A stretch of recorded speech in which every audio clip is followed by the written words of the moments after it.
You're watching ChillyBoy Productions. I'm Larry ChillyBoy Chilson, and this is my review for 100 Nights of Hero. Now, before we get into this review, make sure to go ahead and click that subscribe button down below so that you can chill with me on each and every one of my latest videos. 100 Nights of Hero is a 2025 fantastical drama from director Julia Jackman.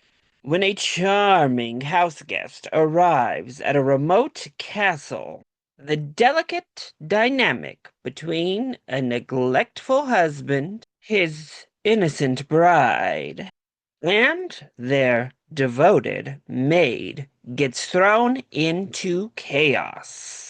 The film stars Micah Monroe, Emma Corrin, Nicholas Galitzine, Charlie XCX, and Felicity Jones. So, being the Nicholas Galitzine fanboy that I am, of course, I was insanely excited for 100 Nights of Hero. Anytime they slept my boy out in the promos, well, I'll be seated. But more than just Nicholas, I thought the trailers for this looked fantastic. It looked queer-coded, which just added to the intrigue. So I jumped at the first opportunity I had available to watch 100 Nights of Hero. And yeah, I pretty much loved it. So let's go ahead and talk about the positives first. Well, I have to say, I loved the entire atmosphere of this film. I love a fantasy just in general, but I love bringing the fantastical into period mundanity. The way the kind of magic is woven in here through the power of storytelling was beautifully handled. Add that on top of the gorgeous costuming, the stunning set designs, and it makes for just this wonderfully otherworldly type of viewing experience that I was fully on board with. Performances are also fantastic. Emma Corrin is great in this film. I also just loved her character through and through, but Corrin herself really delivers. Micah Monroe in a slightly different role than she is used to. She is not running for her life exactly this time, stuck in some sort of gothic horror. Instead, it's a more fantastical period piece where she's a demure lady, and she was wonderful as well. Charlie XCX continues to kind of pad up her acting resume, and she doesn't have to deliver anything too crazy here, but she is quite good in the role she's given. And then my boy, the delightful Nicholas Galitzine, is once again stellar. He kills it in pretty much every role I've seen him in, and this is the kind of role that works so well for him because he gets to be suave, charming, gorgeous leading man with a sense of buffoonery, with that comedic tone just under the surface that he is so good at. Now, I will say, Miss Julia Jackman, we could have slutted him out a little bit more, if I'm being honest. Those promos had me like chomping at the bit. We get those scenes, but I think we could have done even more to this character specifically, to drive home the feminist messages. We could have really slutted him out, but that's just me. That's just me.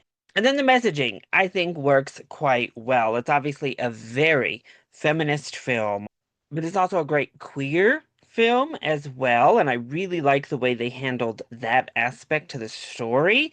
But what really surprised me was just the importance of storytelling and reserving history, how storytelling is so imperative to history and how it can obviously be skewed for politically motivated purposes or power motivated purposes, and how the powers that be try to suppress those stories from bringing truth to light, or go further to manipulate stories, further fit their narrative and push their own agenda. So then, what doesn't work so well when it comes to 100 Nights of Hero? Well, the queer message I said I thought was very well handled on the one half, the half that we focus on. But there's a very clear queer messaging with this neglectful husband as well that I kind of wish we had delved into. It's hinted at, you didn't really need more of it, but obviously, me being me, I would have liked to see more.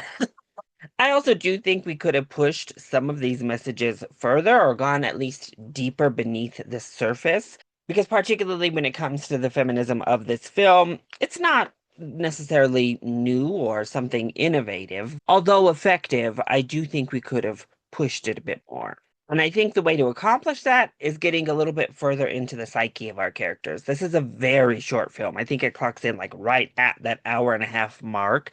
We could have added maybe just 10 more minutes to better understand the women here because we get it, we know who they are, but particularly as things are happening, it would have been really nice to get particularly Micah Monroe's perspective more so as we move throughout.